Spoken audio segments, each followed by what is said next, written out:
Alors, bienvenue à la conférence aidante de Sweet Papy. Je vous remercie vraiment d'être là et Clara également, notre invitée.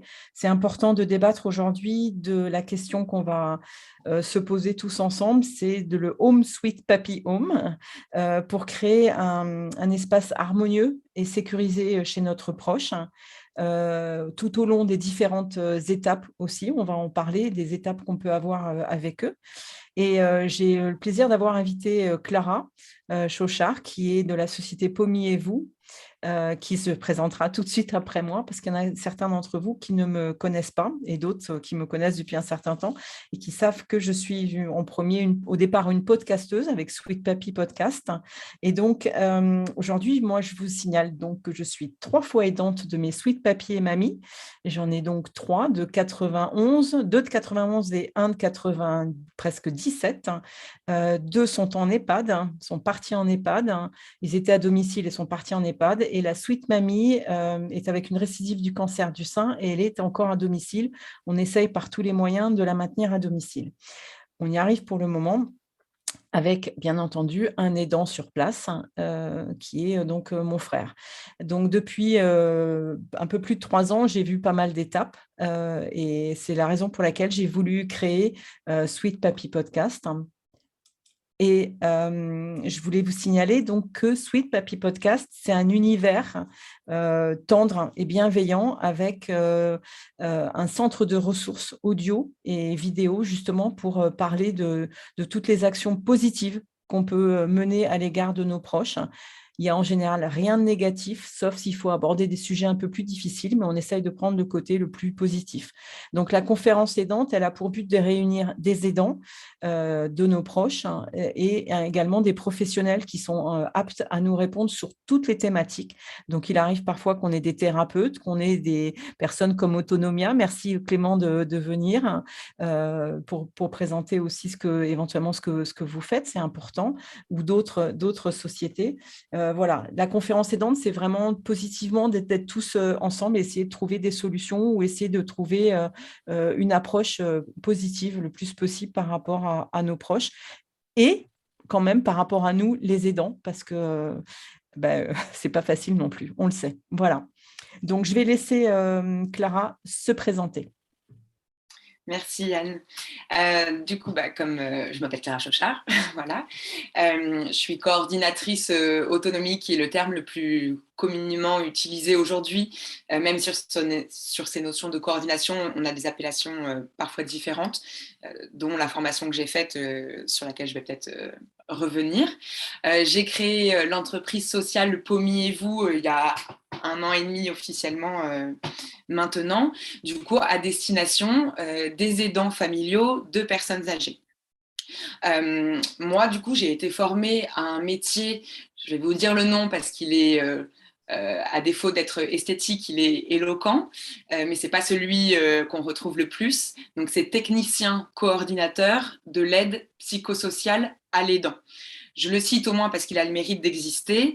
C'est une formation qui a été créée par l'Université de Bordeaux il y a une dizaine d'années, sur la base du constat qu'autour d'une personne qui est dépendante, en perte d'autonomie, selon les étapes, on va dire, souvent il y a un environnement autour, un environnement humain, une famille, des proches, et que cette dépendance a des résonances, un impact sur cet entourage. Et on prend de plus en plus conscience qu'il est nécessaire de soutenir cet entourage, aussi au bénéfice de la personne dépendante, mais de fait, pour améliorer la qualité de vie aussi de ceux qu'on appelle du coup les aidants.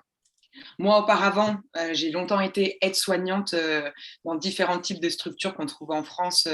En France, je ne sais pas forcément comment ça se passe ailleurs, mais du coup, aide-soignante à domicile, en EHPAD, en service hospitalier. Et j'ai voulu, j'ai voulu évoluer dans ce milieu, mais en changeant un peu mon fusil d'épaule, si je puis dire. Et j'ai trouvé cette formation qui est venue répondre, qui a mis des mots sur beaucoup de situations que j'avais perçues en tant qu'aide-soignante, mais voilà, qu'on n'évoquait pas encore comme telle à l'époque. Et ça m'a semblé très pertinent, et aujourd'hui j'en suis d'autant plus convaincue. Et pour moi, c'est toute la plus-value d'un métier comme le mien dont on va parler aujourd'hui sous l'axe du domicile en particulier. Mais voilà, ça paraît aujourd'hui primordial que la famille au sens large de ce que ça induit.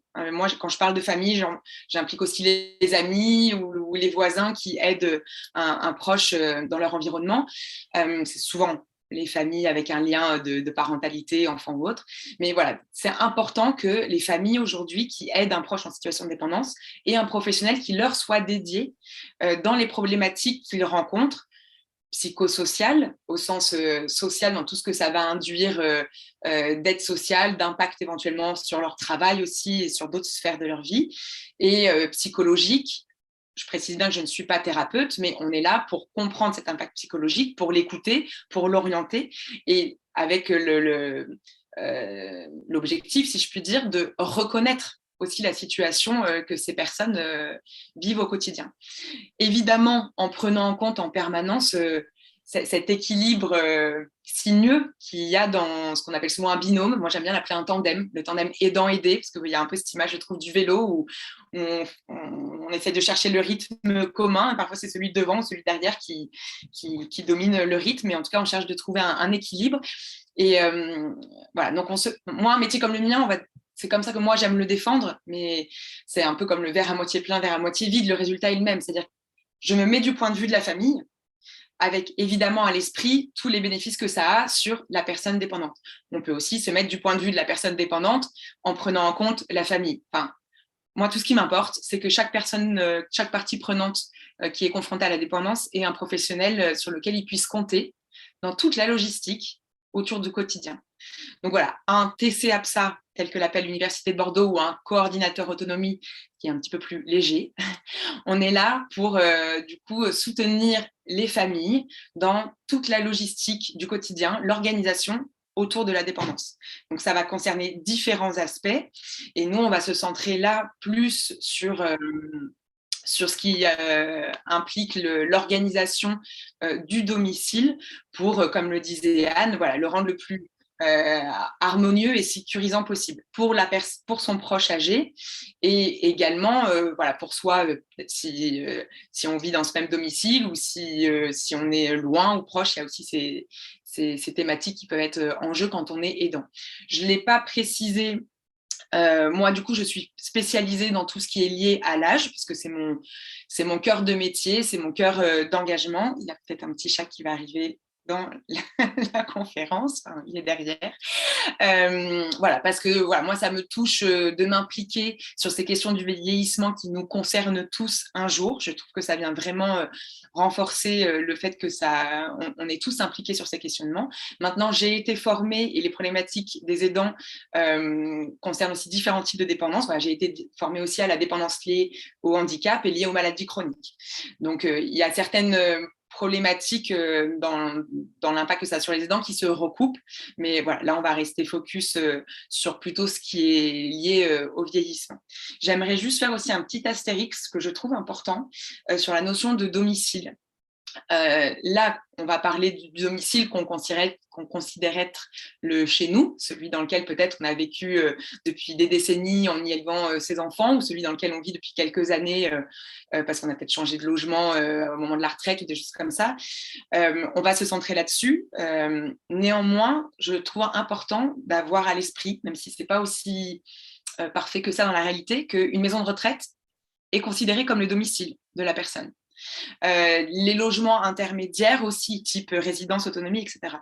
Donc, c'est pas parfait parce que pour plein de raisons que vous pouvez deviner, on se sent arraché de chez soi si on entre en maison de retraite, par exemple. Mais c'est important de l'avoir à l'esprit, de le rappeler, parce que on est censé pouvoir se sentir chez soi dans ces structures. On a souvent la possibilité de pouvoir y emmener ses meubles, de pouvoir le décorer aussi à son goût, même s'il y a plein de contraintes spécifiques qui peuvent venir perturber ces sentiments de chez soi. Mais voilà, ayez-le quand même à l'esprit, parce que c'est des choses qu'on peut revendiquer, c'est des choses dont on peut s'emparer soi-même. Et cette notion, elle est officielle, hein, je ne sais pas moi juste qu'il a dit par idéologie, c'est-à-dire que sur certaines demandes d'aide sociale notamment, voilà, c'est considéré comme le domicile aussi, ces structures. Voilà. Mais je tenais à préciser que là, voilà, on allait quand même parler voilà, de nos maisons, quoi, si je puis dire, de celles dans lesquelles peut-être on a un sentiment d'intimité et de personnalisation plus fort. Et en l'occurrence, avec difficulté de vouloir en partir. Donc, on va orienter notre échange sur voilà, comment réfléchir et agencer peut-être son intérieur pour se permettre de prolonger le plus longtemps possible sa vie dans le logement que l'on a choisi, en tout cas. Je tiens aussi à préciser que nos métiers, c'est tout l'intérêt aussi de cette conférence, mais ils sont nouveaux. Je disais que moi, ma formation, elle a une dizaine d'années. Autonomia, qui est du coup l'entreprise pour laquelle travaille Clément Charcelet, qui est présent avec nous, est aussi assez récente. Voilà, c'est des choses les lignes sont en train de bouger là-dessus. Donc, c'est important à la fois de faire connaître ce métier, puisque c'est une solution dont peuvent s'emparer les familles. Mais là où je veux en venir, c'est qu'il y a encore plein de choses à créer ensemble. Nous, avec nos idéaux, nos convictions, nos expertises qu'on a accumulées, chacun par des professions différentes auparavant sur le terrain, on va dire que c'est pas par instinct, mais on construit l'idée qu'on se fait du métier, évidemment en questionnant le besoin des familles, mais on est là pour construire ensemble aussi. C'est pas qu'on teste, mais c'est aussi avec vous. Donc n'hésitez pas cette conférence à faire part de vos doutes, de vos freins, de vos différents questionnements, certes sur aussi moi les réponses que je peux donner concrètes sur les solutions qui existent, mais voilà, c'est un métier qui est en voie de développement, qui répond à un réel besoin. Je pense que c'est pas vous que je vais convaincre à proprement dit, mais que les familles ont besoin d'un professionnel qui leur soit dédié. De la même façon, quand on a confiance en son médecin traitant, on sait qui appeler quand on a un rhume des foins, le Covid ou un mal de dos chronique, et puis il va nous orienter vers les spécialistes. Voilà, moi, la vision que j'ai, en tout cas pour nos métiers, c'est de créer un réflexe. Voilà, qu'une famille, à un moment donné, qui soit confrontée à la dépendance d'un proche, sache qu'il puisse compter sur un professionnel comme moi, comme Clément, comme d'autres, qui se développent de plus en plus sur le territoire. Certes, dans le domaine privé parfois, mais aussi, évidemment, dans le champ public, selon différents dispositifs. Voilà. Est-ce que... Enfin, si vous avez des questions peut-être sur ma présentation. C'est très clair et surtout n'hésitez pas, je vous ai mis à poser vos questions peut-être pour le moment dans le chat, qu'on liste un petit peu les questions. Si vous pouvez mettre deux, trois petits mots pour que Clara continue sa présentation, et puis peut-être qu'on donnera également un peu la parole aussi à Clément où ils ont un peu la même vision ou tout du moins le même métier. Mais n'hésitez pas à bien mettre vos questions pour qu'on puisse vous répondre. C'est le but de la conférence aidante. Peut-être que avant de rentrer, on va dire, dans l'axe que l'on a choisi pour cette conférence, et que vous représentiez une partie, en tout cas, des domaines, des plus grosses enveloppes sur lesquelles les coordinateurs autonomie, on peut intervenir, je vais vous partager ce que j'appelle une flèche de vie que j'ai faite. Est-ce que vous la voyez tous, là ? Oui, d'accord, il me semble.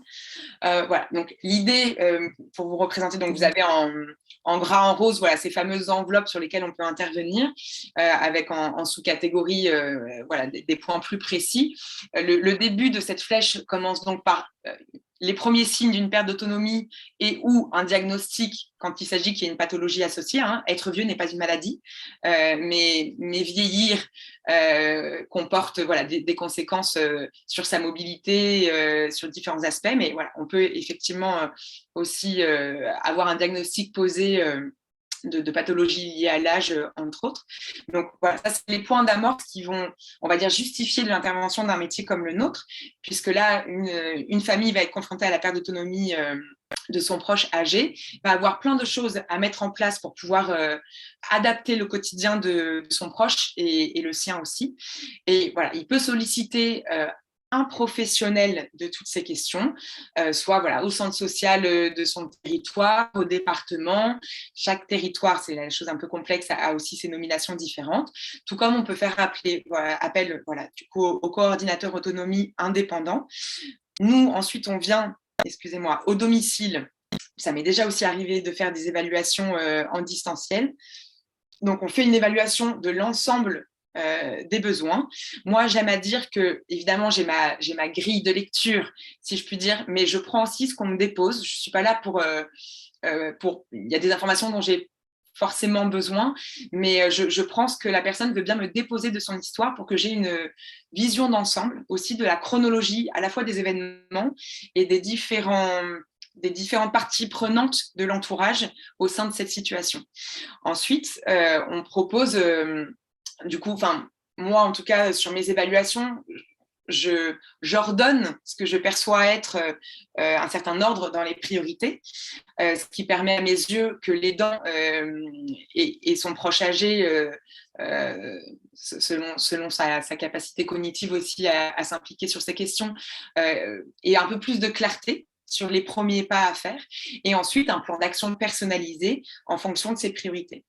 Donc, il y a des choses que l'aidant, parce que là, ça l'aura éclairé et que ces solutions, ça lui parle, il pourra s'en emparer. Ah, ok, grâce à cette évaluation, je sais que maintenant, je dois m'adresser à tel et tel professionnel et je vais le faire. Et s'il le souhaite, notre champ de compétences, évidemment, c'est d'accompagner la mise en place de ces actions dans l'immédiateté de l'évaluation et évidemment, tout au long de la vie, au gré des évolutions. Pour donner un exemple, avant le Covid, j'ai accompagné ma première aidante avec Pommy et vous. On a mis en place plein de choses qui ont permis notamment de reculer l'entrée en maison de retraite qui était imposée par l'assistante sociale de secteur. Et puis 6 mois après, il y a eu le Covid. Voilà, patatras, il a fallu tout réorganiser, trouver d'autres professionnels, etc. Donc, c'est pour vous dire cette aidante, je l'ai accompagnée vraiment sur plein de choses pendant 1 an. Et puis là, il y a 6 mois, elle m'a recontactée parce qu'il fallait qu'elle retrouve d'autres professionnels. Donc, l'idée dans ce réflexe auquel moi, je peux contribuer, c'est qu'ensuite, le lien de confiance et la connaissance de l'histoire de la famille sont assurés pour pouvoir même me rappeler, 3 ans après, 5 ans après, 6 mois après, jusqu'à cette fin de vie qui nous effraie tant, mais qu'il ne faut pas nier parce que c'est aussi en prenant le temps d'y réfléchir qu'on subit le moins possible les différentes décisions à prendre et qu'on respecte le mieux les souhaits de son proche et les siens. Donc, là, Clara, tu vas jusqu'au décès, hein, on est d'accord? Parce que oui. Je vois décès et ça veut dire que tu vas vraiment au bout du cheminement. Hein. Moi, ça me tient à cœur d'accompagner les familles d'un proche âgé dans toutes les étapes de la perte d'autonomie qui vient un peu signifier que oui, on commence à devenir vieux, c'est pas toujours facile, mais je te rejoins complètement sur ces valeurs. On essaie d'y mettre le plus d'optimisme possible et donc oui, je veux pouvoir accompagner toutes les étapes. On n'arrête pas d'être aidant quand son proche rentre en maison de retraite, on n'arrête pas d'être aidant quand son proche décède. Il y a des aspects qui se module, parce que peut-être que si son proche n'est plus dans son domicile principal, eh bien, on n'a plus à assurer les repas. Mais il y a d'autres préoccupations et un autre type de relation qui peut s'instaurer. Puis une fois que son proche décède, certes, on n'a plus, si je puis dire, à s'en occuper, mais on a un deuil à faire aussi, puis il faut s'occuper de sa cérémonie, de vider la maison, de vendre ou pas le logement, il y a des questions qui viennent pour moi, qui sont liées aux problématiques psychosociales qui impactent la famille. Donc pour moi, c'est important de pouvoir assurer ces différentes étapes sur les notions d'accompagner sur les solutions logement, sur les solutions du lien social, l'aide administrative évidemment, trouver du personnel pour sécuriser et assurer l'aide et le soin à domicile. Un soutien qui va passer par l'écoute, une prise de recul sur sa situation, changer de regard, essayer de comment on peut le moins possible subir, accompagner une aide à la décision aussi, parce que ce n'est pas évident. Comment obtenir le consentement de son proche s'il n'a plus toute la cognition aussi pour prendre ses décisions, quelles dispositions on peut mettre en place pour respecter tout ça, et avoir parfois un espace d'échange sans solution concrète, mais juste où on peut à un moment donné aussi décharger. Et ça fait partie de nos missions. Évidemment, la notion de coordination, ensuite pour venir mettre du lien dans toutes les solutions mises en place, les différents intervenants qui viennent au domicile, assurer le suivi et soulager avec l'aidant en construisant ensemble qui fait quoi. Moi, j'ai pas... Avec la famille, quand tu dis avec les dons, c'est éventuellement aussi avec avec la famille. Avec la famille. J'aime donner l'exemple de, il y a un aidant, par exemple, il a un problème pour aller faire ses courses, parce que pour aller faire ses courses, il faut qu'il y ait quelqu'un qui soit auprès de son proche. Moi, j'ai deux solutions pour faire simple. C'est trouver quelqu'un qui s'occupe de son proche pour permettre à l'aidant d'aller faire les courses, parce qu'il souhaite continuer de les faire, parce que c'est son espace à lui pour sortir de chez lui, prendre un petit peu l'air et puis peut-être choisir ses repas. Puis il y en a pour qui c'est une corvée, qui ne vont pas avoir envie d'aller faire ses courses. Donc, il va falloir trouver quelqu'un pour assurer cette tâche. Et eux, ça va leur permettre peut-être d'avoir un temps tranquille à la maison avec leurs proches, sans toutes ces contingences quotidiennes. Voilà. Moi, je n'ai pas de solution miracle et je ne viendrai jamais avec mes gros sabots pour dire écoutez, c'est moi qui ai raison dans la solution. Donc voilà, ça, c'était pour que vous ayez une vision un petit peu globale des différents aspects. Je ne sais pas si Clément, peut-être tu veux compléter ou ajouter toi ton expérience aussi. Merci. Tu peux sortir du partage, Clara, comme ça on se voit tous. Partage, tout à fait. Voilà. Merci, c'est gentil. Merci, c'était très complet. Je rajouterai quelque chose aussi. On travaille de l'humain, on est des humains, on n'est pas des super-héros. On apprend au quotidien, on évolue au quotidien, on est là vraiment en soutien. Je trouve que aussi c'est un bel exemple avec Clara. C'est qu'on pourrait être considéré comme adversaire sur le terrain, voilà, on est dans deux sociétés différentes, on est plutôt confrères, on est plutôt dans la bienveillance sur tous les domaines, c'est-à-dire qu'on travaille beaucoup ensemble sur des idées, sur des partages de connaissances, parce que comme je le disais, on n'est pas des super-héros, on n'a pas la science infuse, tout évolue très vite et chacun est plus ou moins spécialisé dans son domaine. Et c'est un jeune métier, c'est un beau métier, et on évolue, on apprend tous les jours, et on essaye de partager au mieux tout cela. C'est au quotidien qu'on apprend, c'est au quotidien qu'on fait évoluer aussi la vie des personnes qu'on suit, le soutien qu'on effectue. Et c'est vrai que c'est très prenant, c'est un métier passion, c'est ce qu'on peut appeler un métier passion. Et on essaye, on l'espère, au moins le retransmettre au mieux aux personnes qu'on accompagne, que ce soit la famille.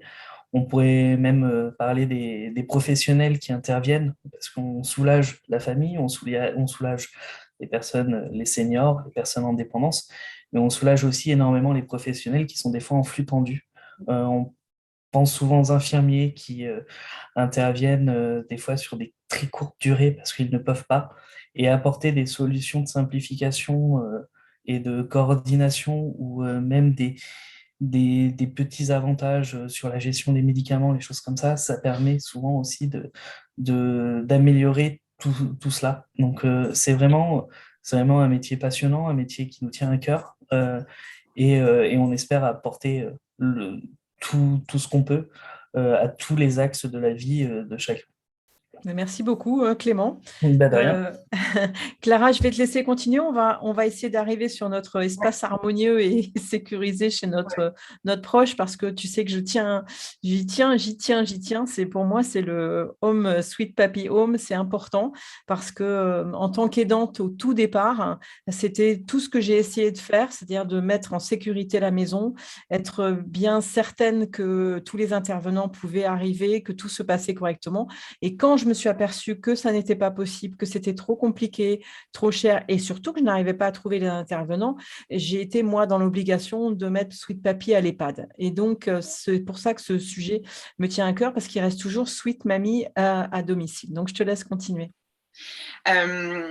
Pour faire le lien, en fait, je pensais rapidement évoquer du coup la cohabitation intergénérationnelle, puisque du coup on a Annick avec nous d'une association présente en Isère, avec laquelle on est en partenariat avec ma collègue Isabelle Raymond, qui est aussi présente. Je l'évoque juste parce que c'est pour montrer que le métier tel qu'on vient de le présenter, là on l'a mis sous l'axe, parce que c'est notre cœur de métier principal du point de vue des familles et du proche âgé.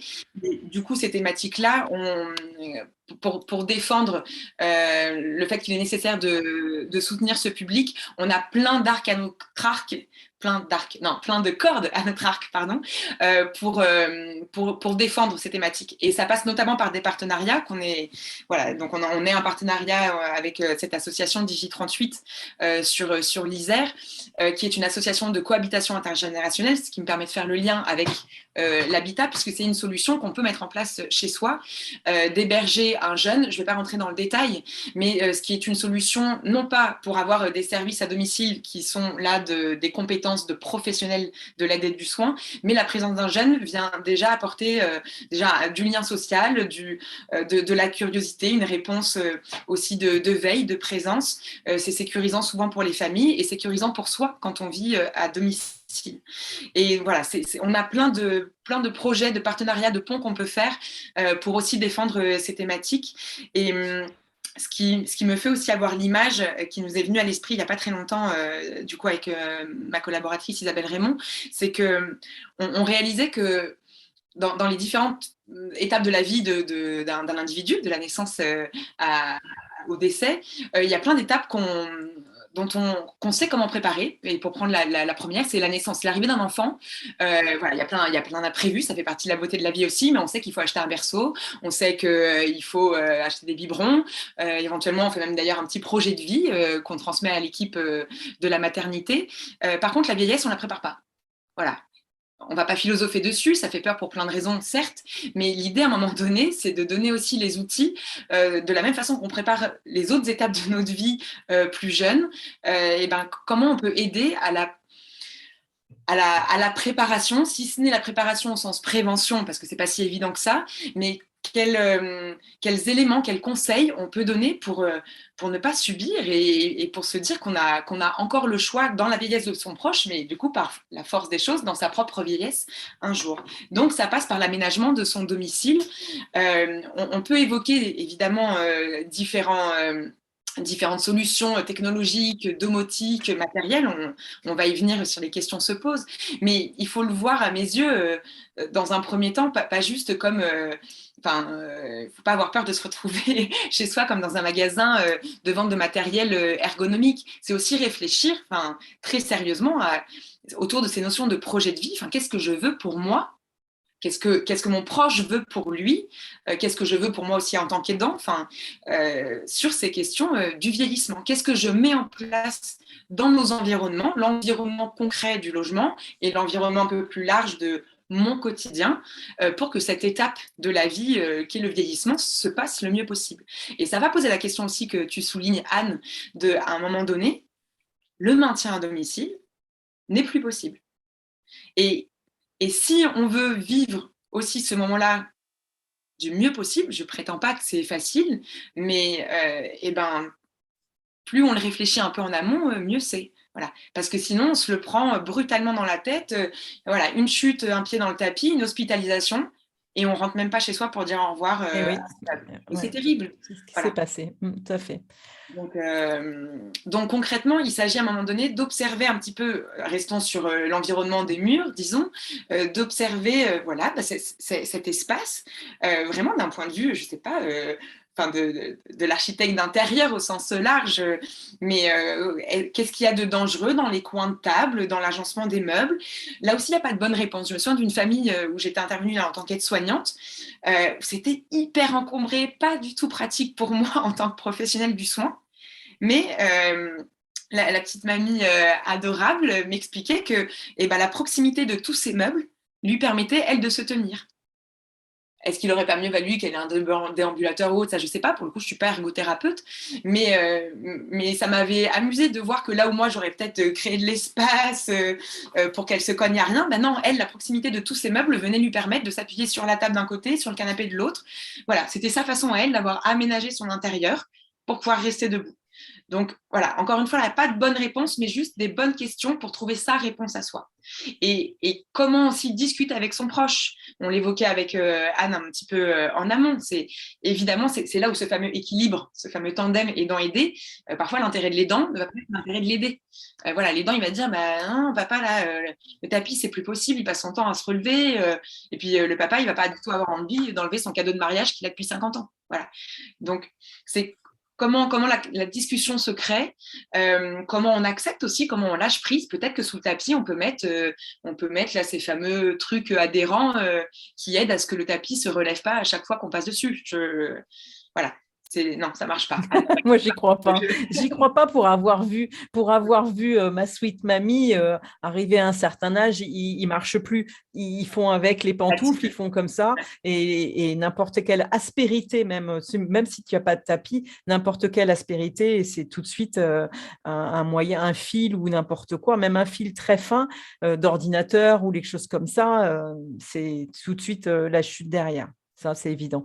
Mais bon, on va essayer de rester dans le côté positif et harmonieux du domicile et essayer de trouver quand même quelque chose des solutions, et peut-être que certains aidants peuvent dire éventuellement quelles solutions, ou des professionnels, quelles solutions ils ont réussi à avoir eux de leur côté. À quoi vous avez été confrontés, vous, du coup, dans vos expériences de cette perte d'autonomie au domicile, peut-être, et peut-être dans les solutions effectivement que vous avez trouvées sur certaines problématiques. Florence, par exemple, vous voulez prendre la parole? Vous remettez le son si vous voulez. Alors moi, je vais juste répondre en tant que personne handicapée, hein, pas autrement. Ça a été justement d'enlever les tapis, entre autres, obligatoirement. Bon, après, il y a plein d'autres solutions. Moi, pour ma part, je me souviens au tout début, quand il a fallu tout mettre en place, tu me diras si c'est pas bien, Clara, mais je suis allée beaucoup sur la partie effectivement ergonomique. Bon, l'ergothérapeute est passé, à part nous dire que la douche ou la baignoire n'était pas aux normes, qu'il fallait tout casser. Très bien, merci, au revoir, madame. Ça a été ça tout de suite, mais la première chose sur laquelle on a beaucoup travaillé au tout début sont tous les produits ou les protections d'hygiène, c'est-à-dire le réhausseur pour les toilettes, éventuellement les protections absorbantes, etc., etc. On est parti, on a essayé de bien les sécuriser à ce niveau-là, et qu'ils ne se sentent pas complètement perdus dès lors qu'il fallait qu'ils aillent à un endroit qui est un endroit un peu compliqué parfois, parce que c'est dans certaines maisons ou certains appartements, ce sont des petits cabinets de toilettes ou des petites cuisines qui ne sont pas pratiques. On peut parler aussi de l'aménagement de la cuisine, des extérieurs, parfois du jardin, etc. Voilà. Mais c'est sûr qu'il y a des espaces qui sont exigus, et là on parle de l'aidant et de l'aider, d'autres personnes à prendre en compte tant que faire se peut, c'est les aidants professionnels, disons. Parce que du coup, il y a un moment donné, dans ces différentes solutions à mettre en place pour prolonger le plus longtemps possible le maintien à son domicile, quand on fait intervenir des professionnels qui doivent se pencher pour faire la toilette dans une baignoire ou dans une douche pas adaptée, voilà, on fait comme on peut aussi, hein, je veux dire, nous, on nous apprend aussi les postures, etc. Mais c'est avoir ça en tête, c'est à un moment donné, peut-être que c'est difficile d'envisager que ça représente une charge mentale incroyable, d'envisager des travaux d'aménagement de la salle de bain, etc. Mais il y a un moment donné, si on prend les choses sous un autre angle, et parce qu'à un moment donné, les professionnels, ils vont plus vouloir venir parce qu'ils se cassent le dos, qu'il y a des arrêts maladie, etc. Et du coup, ça va peut-être précipiter notre départ du domicile pour un autre type de logement. Enfin, ça peut peut-être se réfléchir autrement. Voilà. Ça ne veut pas dire que ce sera aussi des étapes à monter, avec éventuellement parfois des aides financières sur l'aide à l'aménagement de ce type de pièces, mais il faut aussi le voir en ce sens. Voilà. Donc, est-ce que le coordinateur, donc toi ou Clément ou d'autres, finalement, quand vous êtes au courant par la famille de tout l'environnement qu'il y a, vous arrivez à la fois en même temps à joindre les thérapeutes, enfin tous les gens les professionnels qui peuvent passer, vous arrivez aussi à coordonner cet espace dit harmonieux ou sécurisé? Est-ce que ça fait partie de vos prérogatives aussi? Oui, l'idée, c'est effectivement, si je prends en exemple une aidante justement qu'on a accompagnée, et je dis on là avec aussi un assistant social de secteur, entre autres aspects sur l'aménagement de la salle de bain. Du coup, l'assistant social de secteur a fait intervenir un ergothérapeute avec lequel le département était en partenariat pour bénéficier d'un bilan gratuit. Donc, ça a eu lieu. Néanmoins, après, sur les temporalités de ces démarches administratives, ce qui est quand même positif à relever, c'est que mon intervention et l'intervention de l'assistant social, qui a quand même permis, quelques mois après, le bilan de l'ergothérapeute, a permis à l'aidante de se mettre en action. Et sur certains aspects, elle a fait faire aussi par elle-même, avec ses propres moyens, des rampes d'accès pour le fauteuil roulant de son compagnon. Voilà, donc il y a eu les deux qui se sont faits, c'est juste qu'à un moment donné, son besoin il était un peu plus urgent que d'autres temporalités. Mais ce qui est important, c'est que ça l'ait mis en action. C'est que le fait qu'il y ait tous ces professionnels autour d'elle, et dont moi qui venais en soutien un petit peu de son projet de vie auprès des autres intervenants, et on a fait le lien avec l'assistance sociale, avec l'ergothérapeute, et voilà, avec un peu de patience, cette salle de bain a été aménagée dans sa finalité. Mais en tout cas, l'aidante, elle s'est emparée aussi d'autres petits gestes qu'elle a pu faire par elle-même, pour pas non plus attendre des mois et des mois pour permettre à son compagnon de sortir de la chambre et d'aller faire sa toilette dans la pièce qui est dédiée à ça. Donc oui, l'idée, c'est effectivement, on va mettre en relation avec des professionnels, soit des professionnels en direct qui vont venir au domicile, comme un ergothérapeute. Il y a aussi, selon les secteurs, pour le coup, je ne sais pas trop ce qu'il y aurait à Nice, mais je sais qu'à Montpellier, non, toi, tu es sur Nîmes. Bon, mais à Montpellier, il y a une structure aussi du service public qui donne des conseils sur l'aménagement à domicile. À Grenoble, on a une aparté, ils ont un appartement témoin aussi qu'on peut venir visiter pour se rendre compte des différentes solutions. Donc voilà, ça fait partie des professionnels vers lesquels on peut orienter et avec lesquels on communique sur les conseils qui ont été donnés, les solutions qui sont mises en place. Et nous, encore une fois, on assure le suivi. Donc on peut là-dessus. Et après, on compose aussi, encore une fois, avec ce que la famille nous dit. Enfin, on n'est pas là pour faire du forcing. Donc après, c'est à nous de construire ce lien de confiance, mais il faut que la famille, elle s'empare aussi de ce que nous, on peut lui apporter dans la durée pour pouvoir l'accompagner au mieux sur tous ces petits rouages qu'on met en place. Mais voilà, il va effectivement y avoir tout l'aspect matériel, l'aspect aide humaine avec le personnel. Et puis beaucoup, je trouve, on l'évoquait un peu tout à l'heure, mais dans comment instaurer le dialogue avec son proche pour que ces deux projets de vie, le projet de vie de l'aidant, encore une fois, comme tu l'as rappelé tout à l'heure, au sens large de la famille, de toutes les parties prenantes, et le projet de vie du proche âgé peuvent trouver leur équilibre. Et souvent, ce qu'on on m'a rapporté, je ne sais pas ce que mes confrères, consoeurs pourront aussi témoigner de ça, mais c'est que un des bénéfices de solliciter nos services, c'est d'avoir un professionnel et un regard extérieur qui vient créer du lien. Je ne l'ai pas dit tout à l'heure dans ma présentation, mais j'aime souvent définir l'aidant par le lien affectif qui l'unit à son proche en perte d'autonomie. Le lien affectif, on aime ou on n'aime pas son proche âgé. Parfois, il y a des histoires de famille qui viennent mettre un peu d'animosité. Par contre, on est lié par de l'affect, par de l'émotionnel. Et du coup, le fait d'avoir un regard extérieur, à la fois expert dans notre domaine, mais du coup aussi neutre, ça vient faciliter certaines choses que les personnes âgées entendent d'une façon qu'ils n'entendent pas des enfants, parce qu'on est un peu en résistance, et ça, on l'est tous, hein, chacun dans nos sphères personnelles. Donc voilà, on vient faciliter ce dialogue aussi, parfois. Voilà. Alors, j'avais une question, Clara, concernant, donc ça, c'est vraiment tu as bien décrit, je t'en remercie, toutes les caractéristiques du care manager ou ton nom bien compliqué là, qui vous ont donné. Est-ce qu'il y a des choses à domicile que, je pense, on a parlé un peu du matériel ergonomique, mais il y a d'autres types de matériel plus sécurisants aussi, des types des montres ou des tablettes qui parlent ou il y a des bracelets, enfin bon, on a plein de choses. Est-ce que ça, vous rentrez dedans, vous en parlez également aux aidants pour leur dire, vous leur conseillez ces choses qui sont… enfin voilà, moi je sais que j'avais beaucoup de mal avec Sweet Papy, il a refusé l'alarme la mettre autour du cou. Et résultat, effectivement, quand il est tombé avec la chute du tapis, il a réussi à ramper pour téléphoner, appeler les pompiers. Il n'avait pas du tout ce système-là. Par contre, je l'ai mis à Sweet Mamie, mais la box qui appelle sur le téléphone est à l'autre l'autre bout de l'appartement et quand elle est dans la chambre, je me dis en sonnant, elle ne répondra jamais qu'elle est par terre et qu'il faut venir la chercher. Donc, voilà, je voudrais savoir si ça aussi, vous pouvez arriver à en parler et à avoir une petite influence sur ce genre de choses. Oui, enfin, ça fait partie des choses sur lesquelles on intervient.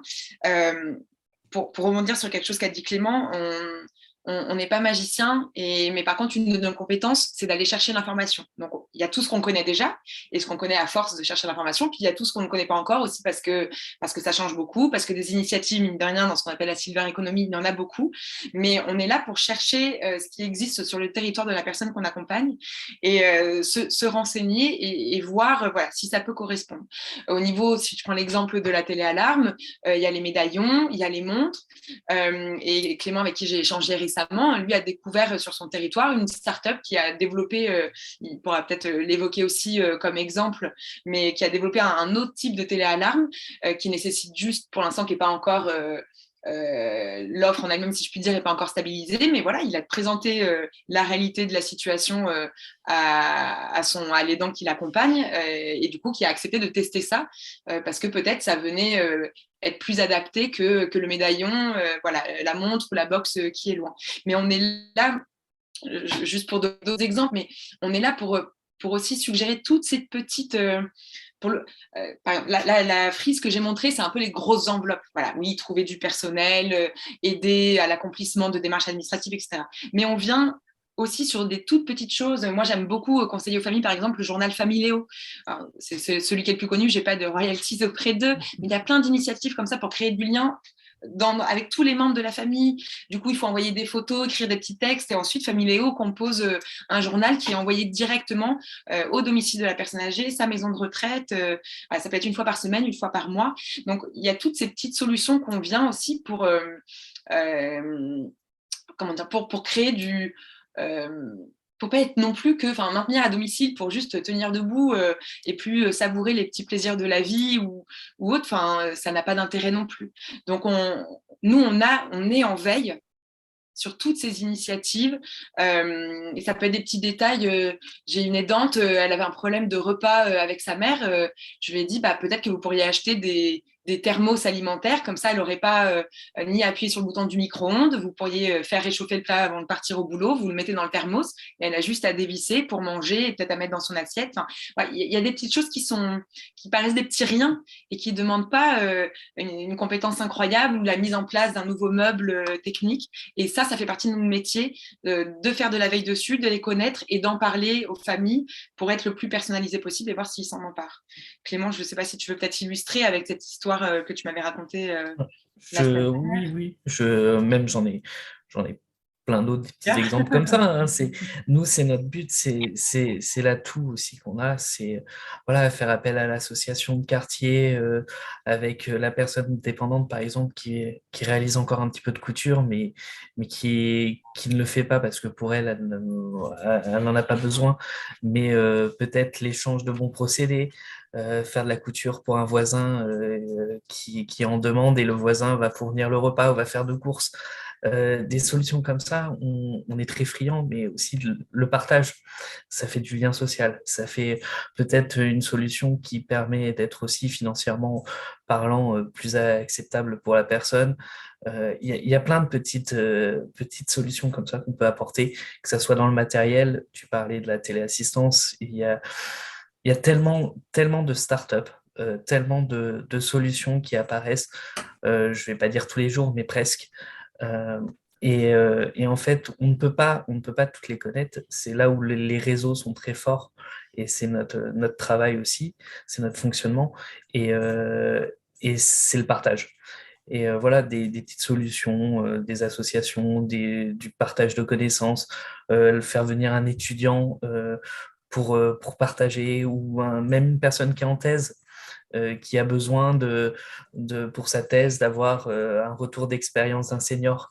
Notre recherche, de le faire intervenir chez la personne, et je suis persuadé que la personne dépendante sera ravie d'échanger et de pouvoir parler de son passé.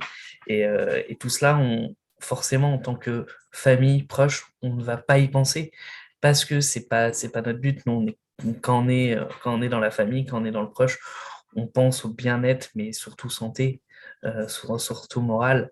Et on va parler de solutions formelles, mais il y a tellement de solutions annexes qu'on ne penserait pas. Des Et c'est le solutions retour d'expérience. positives, hein, C'est ça, positives surtout, toujours, hein. Avec toujours, moi, c'est du toujours. positif. Je veux pas de négatif, Exactement, hein.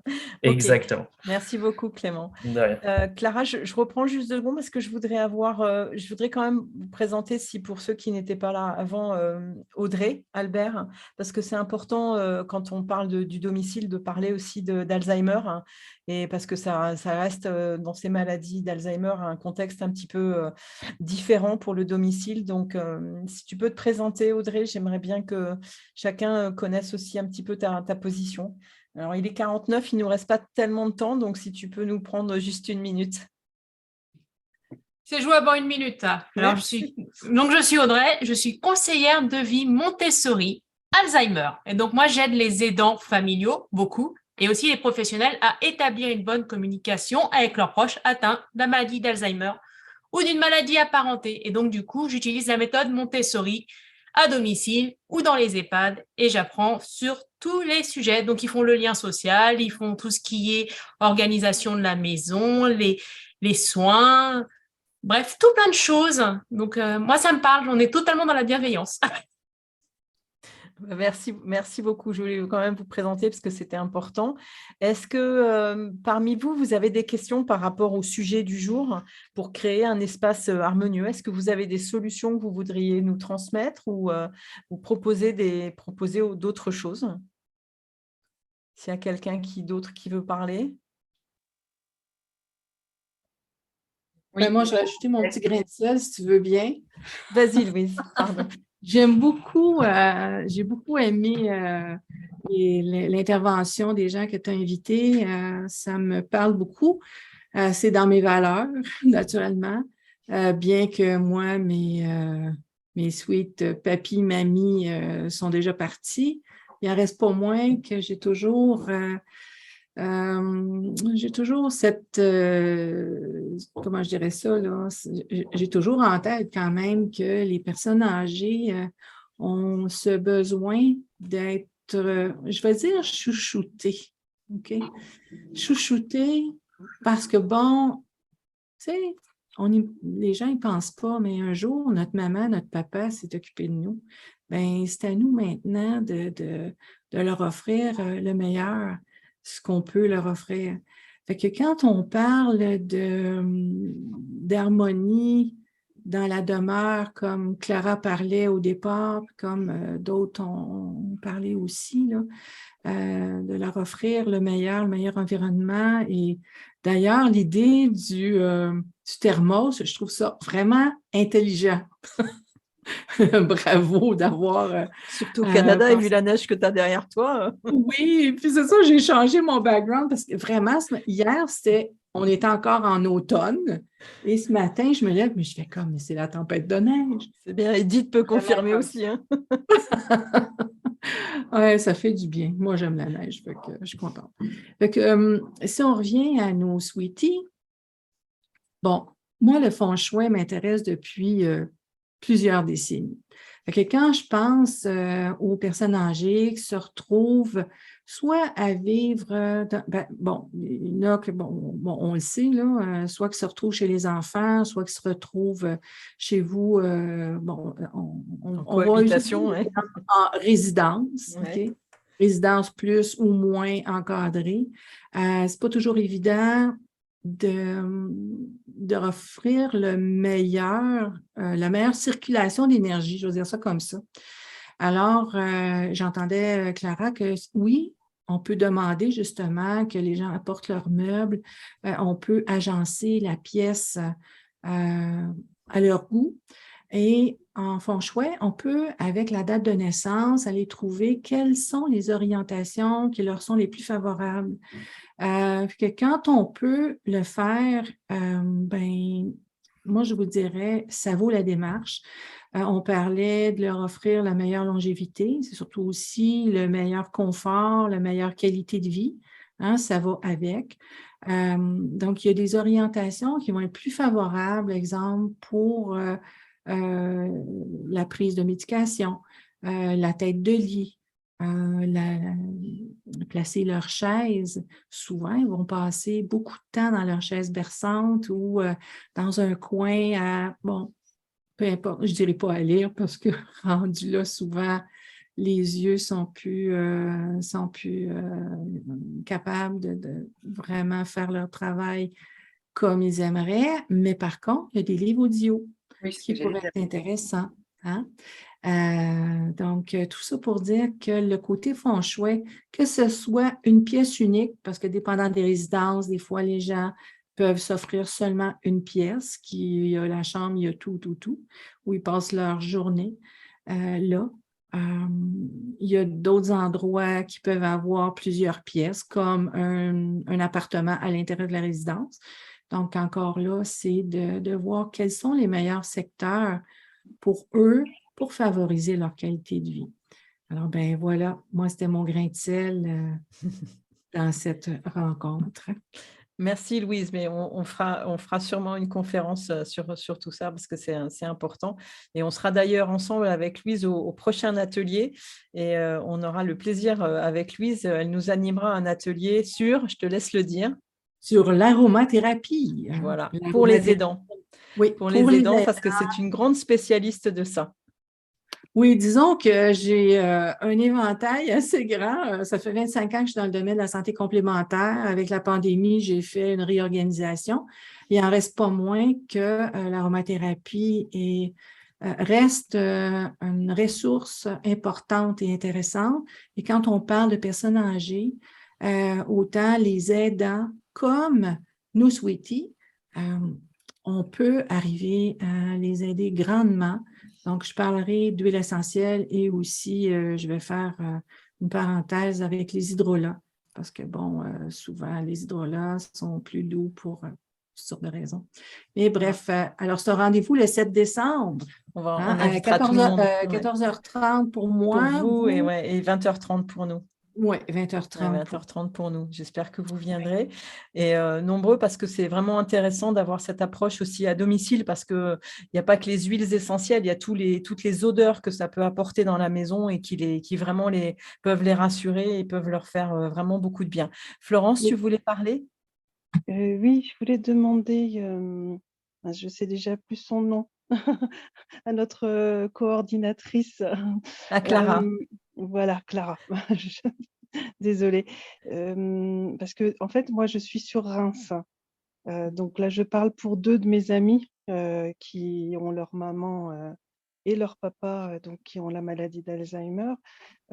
Savoir s'il y avait peut-être un réseau de coordinateurs, s'il y aurait moyen d'être un petit peu dirigé. Pour le moment, on se rattache à vous, toutes les 3, avec mes 2 amis, parce qu'on essaye de trouver, c'est tout nouveau, hein, ça leur est tombé dessus comme ça. Donc, on essaye de trouver des solutions. Et là, ce métier-là, moi, je ne le connaissais pas. Mes amis non plus. Donc, voilà, si jamais il y a un petit réseau, s'il y a des adresses sur Reims, voilà, on serait content. Il y a Clara, il y a Clément qui peut renseigner, il y a Audrey sur Alzheimer qui est là, un spécialiste aussi. Peut-être qu'à vous 3, je peux vous adresser après les coordonnées de Florence qui m'avait écrit, voir ce que vous pouvez conseiller tous les 3, parce que Audrey est vraiment très, très spécialisée sur Alzheimer. Vous aussi, j'imagine, mais voilà, à vous organiser. En tout cas, on répondra tout de suite après, ça c'est clair. Clara, je te relaisse la parole, il nous reste quelques minutes. Moi, j'ai pris quelques petites notes là pendant que les uns et les autres parlaient aussi, parce que justement dans ce souci de construire ensemble, je trouve que moi ça m'a donné plein d'idées, peut-être, c'est pas pour formaliser, mais parce que finalement, toutes ces petites idées sur lesquelles on était là dans les derniers échanges, c'est des choses auxquelles on ne pense pas, parce qu'il ne s'agit pas non plus forcément de les formaliser, mais encore une fois, on est là pour répondre, pour donner aussi ces petits conseils qui sont juste adaptés. L'histoire du thermos, ça va à l'un et ça ne va pas à l'autre. Mais je trouve ça intéressant sur ces questions à un moment donné de comment... quel regard avoir sur l'environnement du domicile de son proche, voir le sien, si on veut, voilà, encore une fois, assurer d'y rester le plus longtemps possible. Voilà, certes, ça passe par on va dire des grosses solutions et qui sont là. Hein. Il ne s'agit pas de les voilà, mais comme tu disais Anne, le réhausseur, le lit médicalisé, les poignées ici ou là. Enfin, c'est ça aussi évidemment que ça vient aider à prolonger le fait de rester chez soi.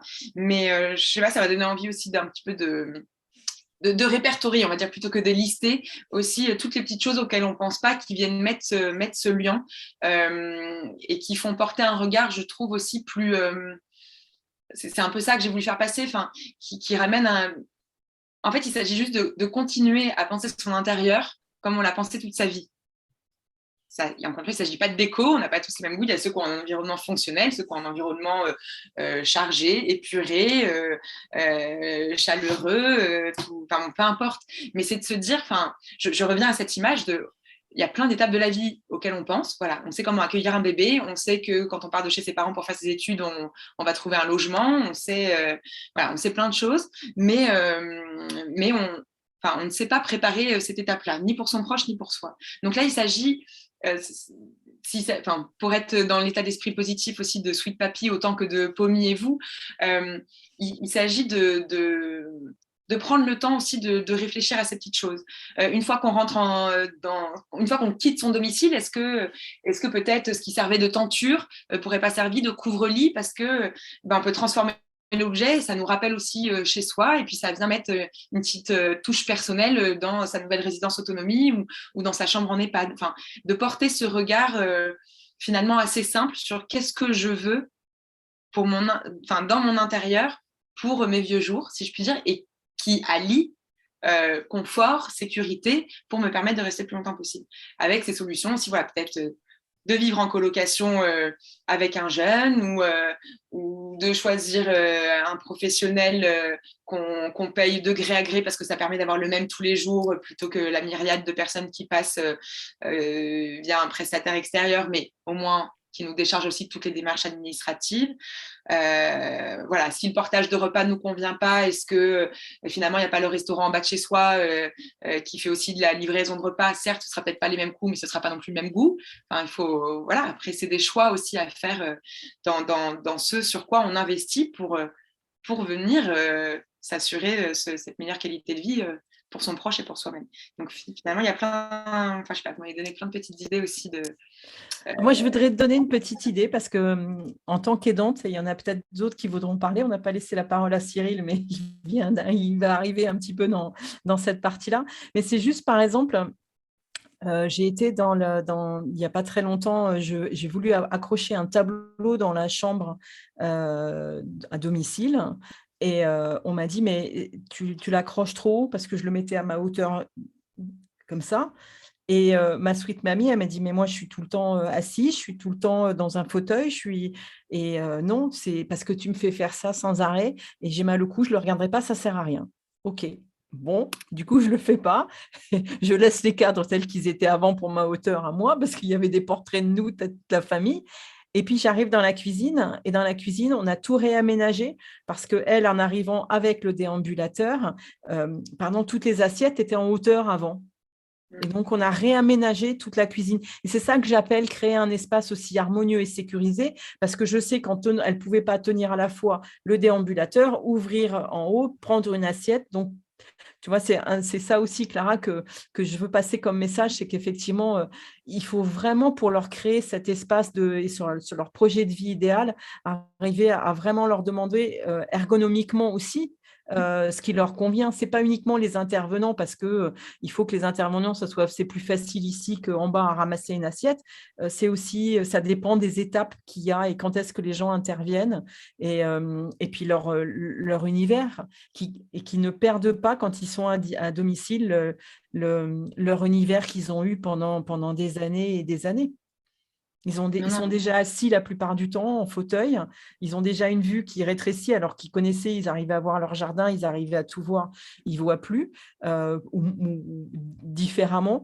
Et donc, c'est ça aussi, c'est de se dire, OK, puisqu'ils ont du mal à voir, il faudra peut-être les mettre devant une porte où ils voient mieux les extérieurs parce que ça leur fait du bien de voir un jardin, de voir des espaces verts. Voilà. Bon, ça, je pense que ce n'est pas non plus tout dans ce que vous devez faire, Clara ou Clément, parce que ça devient presque familial quelque part, d'organiser tout ça. Oui, mais ça reste c'est des vraiment, idées. pour moi, c'est ça, l'espace On a sécurisé.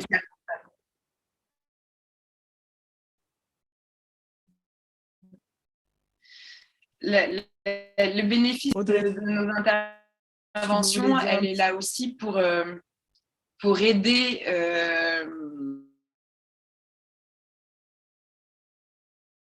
du coup la famille et la personne âgée à se poser des questions. Ça saute un petit peu, je ne voudrais pas couper la parole à qui que ce soit, je ne sais pas qui. Allô. Je ne sais pas si ça vient de moi ou...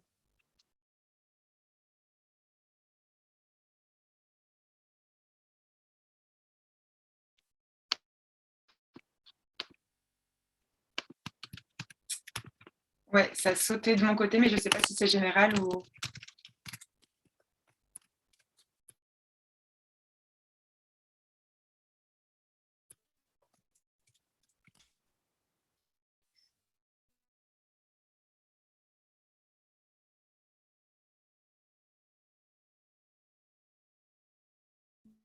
Ouais, je ouais, t'entends plus, moi, Anne. Ouais. Non, c'est... La ligne est vraiment difficile. Clara, on t'entend. Je pense que c'est du Mais code. on t'entend, Clara, continue, on t'entend. Et Edith, Moi, je t'entends, pardon. Ça bouge aussi. Ça revient. Ouais. Oui. Ouais. J'entends juste plusieurs voix, je ne peux couper la parole à personne, je ne sais pas si... Bon, une petite zone de turbulence. Oui, on a tous eu une zone de turbulence. Bizarre. Vas-y. Non, je disais que, on ne peut pas, par rapport à ce que tu évoquais, on ne peut pas non plus intervenir sur tout. On n'est pas, on a des limites qu'on est aussi un peu en train de définir dans le développement de ce métier. Mais en tout cas, le bénéfice de faire intervenir un professionnel comme nous, encore une fois, dans cette idée aussi qu'on n'est pas impliqué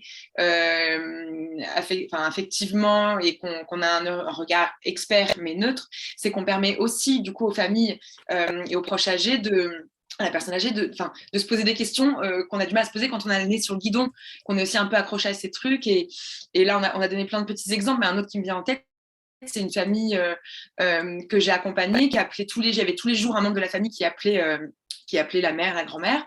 Et en fait, on a réalisé justement dans les éléments qui me renvoyaient dans moi le lien que j'ai eu avec cette personne, cette dame âgée, qu'en fait, l'heure à laquelle ils appelaient, ça lui convenait pas du tout. Parce qu'elle était, alors qu'en fait, il y avait un petit creux aussi qui venait grignoter un sentiment de solitude en fin de journée, après le passage des multiples professionnels le matin, après le déjeuner, après la sieste, et avant le retour de certains professionnels dans la soirée, il y avait un petit creux de fin de journée où là, ça venait appuyer son sentiment d'isolement, de solitude. Certes, c'était peut-être pas le créneau spontanément qui arrangeait la famille, mais une fois qu'on l'identifie, ils se sont réorganisés entre eux pour appeler plutôt à 16h qu'à 18-19h. Ouais, c'est ça. On vient aussi permettre ce genre de prise de conscience. Comme le soulignait Clément, il me semble, là, dans les commentaires, pour réorganiser. Il n'y a pas toujours besoin de venir rajouter des béquilles, si je puis dire, à droite à gauche, même si quand elles sont utiles, elles sont utiles. Mais voilà, notre intervention, elle vient permettre parfois aussi mais regardez, peut-être que si on déplace par là, oui, les assiettes, ou si on déplace par là le coup de fil que vous passiez. Moi, du coup, dans l'échange que j'ai eu avec votre proche, il m'a fait part qu'on vient, encore une fois, faciliter le dialogue, sans dire que c'est parfait. Moi, j'ai envoyé une famille en médiation familiale, parce que voilà, on peut pas, ça fait partie des réorientations qu'on peut faire, voilà. Mais si, on est là, je pense, pour permettre ce levier, ce changement de regard et cette prise de conscience. Bon, pour moi, en fait, t'es Mary Poppins, quoi. Tu fais tout.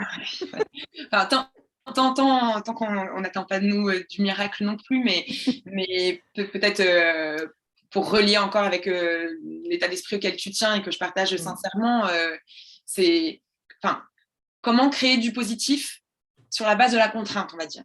Je veux dire, il y a évidemment, moi je fais pas semblant, je dis pas que vieillir c'est merveilleux, que c'est facile, etc. Mais il y a un moment donné, juste c'est là, avec son lot un peu d'imprévus où s'ajoute une maladie, s'ajoute ceci, cela.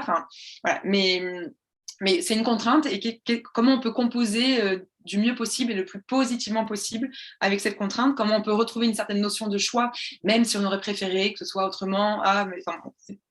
Voilà, après, je ne suis pas non plus ni psychologue ni coach, ça aussi on pourrait orienter quand il y a besoin, mais en tout cas, moi, c'est dans cet état d'esprit-là que j'ai envie de travailler, on va dire très égoïstement, hein, parce que je travaille pour ma propre vieillesse, voilà. Mais avec les vieux d'aujourd'hui, ceux de demain que sont pour certains nos parents, et puis nous, nos enfants, voilà, l'idée, c'est que moi, c'est peut-être un peu naïf dit comme ça, mais je trouve qu'on nous prend la tête tout au long de notre vie sur ce qu'on veut faire plus tard, quelle vie d'adulte on veut mener, le métier, les enfants, être propriétaire, pas propriétaire, où est-ce que tu pars en vacances, etc.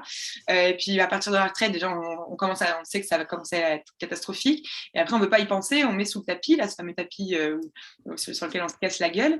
Et donc, je trouve juste qu'à un moment donné, voilà, on va tous y passer. Donc, on ne peut pas avoir la vie la plus digne possible jusqu'à 70 ans. Puis, à un moment donné, oh là là, mais là, on ne veut plus y penser. Après, on se prend tout. Donc, positivons maintenant et travaillons tous ensemble pour avancer et pour faire de notre mieux pour notre bien vieillir qui va arriver très vite. Et je voudrais juste te remercier 1000 fois, Clara. C'était très intéressant et je suis très heureuse d'avoir juste entendu, par exemple, Florence dire qu'elle ne connaissait pas ton métier. Ça veut dire que le message est passé et j'espère qu'il passera encore mieux pour ceux qui regarderont le replay. Je voudrais faire un petit coucou à Cyril parce qu'on ne l'a pas entendu. Et Cyril, il n'est pas aidant, mais pas loin. Et donc, j'aimerais avoir un tout petit peu son avis. Ouais, écoutez, déjà, merci. Je ne connaissais pas, donc moi, je découvre ce métier. Et merci d'exister parce que c'est pas simple. Je ne le suis pas encore. Un accident de vie fait que forcément, on le devient à un moment ou à un autre. Donc, ça nous ramène à la réalité et les conseils qui ont été donnés ont été fort judicieux et pris en note, je le dis. Et moi qui suis dans l'immobilier, c'est vrai que ça me fait réfléchir à beaucoup de choses sur l'anticipation, l'accompagnement des personnes quand elles sont sur un changement de lieu de vie, ce genre de choses. Parce que je pense que c'est important j'ai bien entendu et je l'entends totalement et c'est ce qu'on croise souvent, en tout cas ce que les professionnels immobiliers croisent, des gens attachés à leur lieu de vie. Et quand on en change, c'est compliqué. Mais par contre, quand on le fait volontairement et peut-être un peu plus tôt, de réfléchir à ce que ça pourrait être dans 10, 15 ans, je pense qu'aujourd'hui, il y a des vrais switches à faire, en tout cas des vraies interrogations à poser aux personnes pour qu'elles prennent conscience que ça peut arriver, soit plus vite, malheureusement, qu'on ne le croit, soit qu'à un moment ou un autre, ça arrivera. Je crois qu'on est tous un peu, comment dire, on n'a pas trop le choix. C'est exactement ça, on n'a pas trop le choix. Mais voilà, si on l'anticipe, je pense que derrière, ça peut ramener des choses où c'est bon, on l'avait anticipé, donc on sait que là, on va pouvoir avoir cette évolution possible dans l'habitat actuel, ou enfin voilà, il y a pas mal de choses. Je m'en rends compte aujourd'hui avec ma mère et ma grand-mère qui vivent ensemble, et le sixième étage avec 2 étages à pied, ça commence à être compliqué. Très bien, merci beaucoup Cyril, c'était important de le dire. Et je vais tout terminer par une petite, si elle arrive à nous répondre, par Sophonie, parce que je viens de sortir son épisode la semaine dernière, qu'elle a été aidante de ses parents qui, heureusement, vont mieux, mais qu'elle, par contre, elle a dû gérer à 7000 km parce que ses parents étaient en Guyane, donc en Guyane par rapport à la France, et pendant le confinement. Donc, si Sophonie, tu peux arriver à nous dire 2 petits mots. Bonsoir à tous. Je ne peux pas mettre ma caméra, je suis désolée. Mais en tout cas, je peux parler. Ben oui, Anne, tu as eu le plaisir j'ai eu le plaisir plutôt d'être invitée par toi. Et voilà, et c'était vraiment... J'ai pris en cours de route la conférence du jour, donc j'ai raté un bon bout. Mais en tout cas, j'ai entendu des choses très intéressantes. Et puis, je découvre aussi un métier. donc, ça, c'est cool. Merci à tous, tout simplement. Voilà.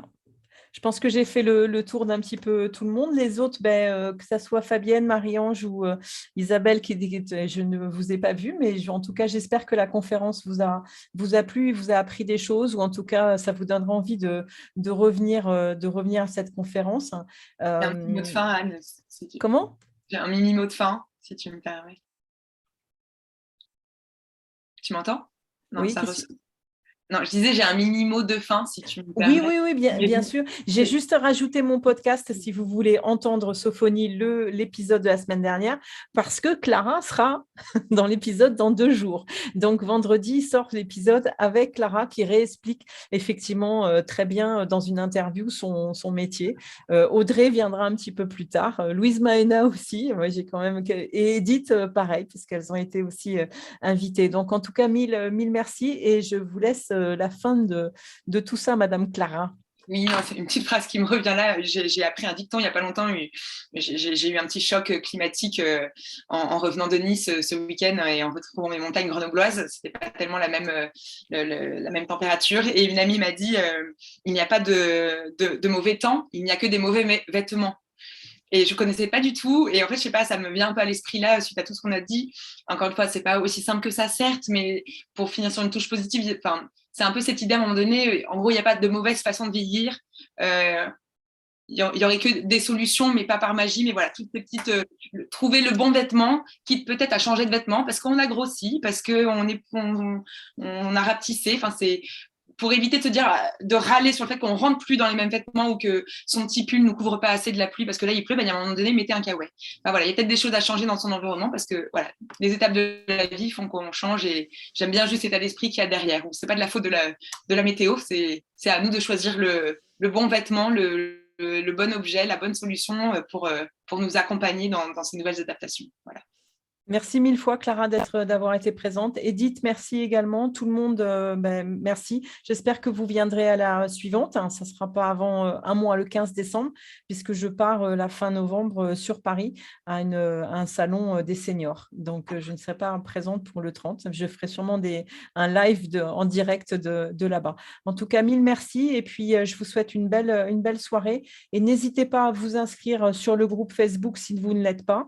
Et puis, à contacter Clara si vous avez besoin d'aide. Audrey, vraiment très, très spécialisée sur Alzheimer et qui est pleine de bonne volonté également, comme beaucoup des professionnels qui m'entourent. C'est toutes des super personnes. Alors, merci beaucoup, en tout cas. Bonne soirée à vous tous. À bientôt. Merci à toi, Anne, pour... merci beaucoup. À bientôt. Bonne soirée, tout le monde. Oui, merci beaucoup. Au 7 décembre pour le webinaire en aromathérapie. On fera passer le message. Merci beaucoup, Louise. Ciao, ciao. Ciao.